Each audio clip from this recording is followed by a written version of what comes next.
C'est un petit coin retiré de France où l'on vend du rêve sur mesure.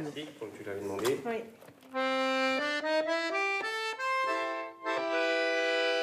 Cette professeure de musique vient chercher son accordéon fabriqué pour elle avec les sons, le toucher et les couleurs qu'elle aime.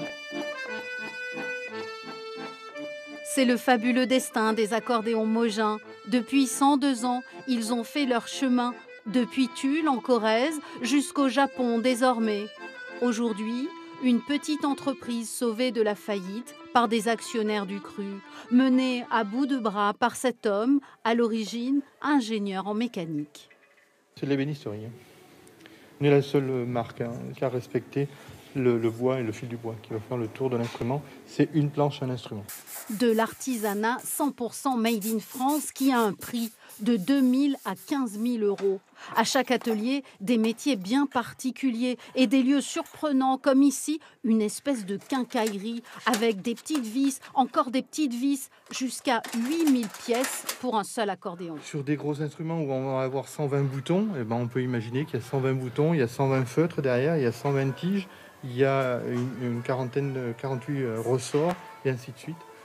Et une semaine de montage, pas moins. Avant la crise sanitaire, la cadence était repartie. Un accordéon sortait chaque jour de l'usine contre 3 par semaine désormais.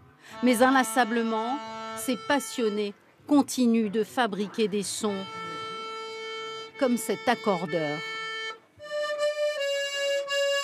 Alors le but du jeu, l'accordage, c'est d'intervenir sur les lames d'acier.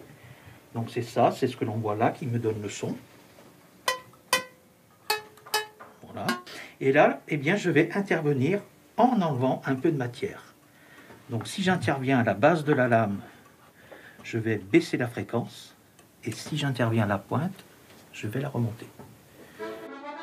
Génération après génération, les artistes portent la marque sur la scène nationale, jusqu'aux plus récents, les Corésiens de l'étape, les 3 cafés gourmands. Mais si vous connaissez, écoutez bien. Pour leur dernier album, ils ont fait appel à ce champion du monde de l'accordéon, lui aussi corrézien, parce qu'ici, l'accordéon, c'est comme une religion. Il y a exactement ce qui était recherché par nous, c'est-à-dire une certaine mélancolie et une idée de ce qui se faisait un peu avant aussi. On était allé rechercher ça sur un thème qui parlait des grands-parents. Et donc, c'est ça, vous voyez, voilà. ce côté, voilà, accordéon, effectivement, comme tu dis, Sébastien, très...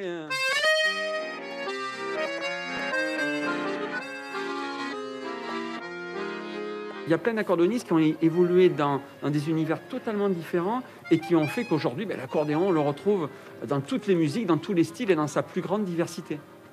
Jusqu'à ce groupe de rock celtique, les Humeurs cérébrales, cet album au compteur, et toujours l'accordéon comme une évidence.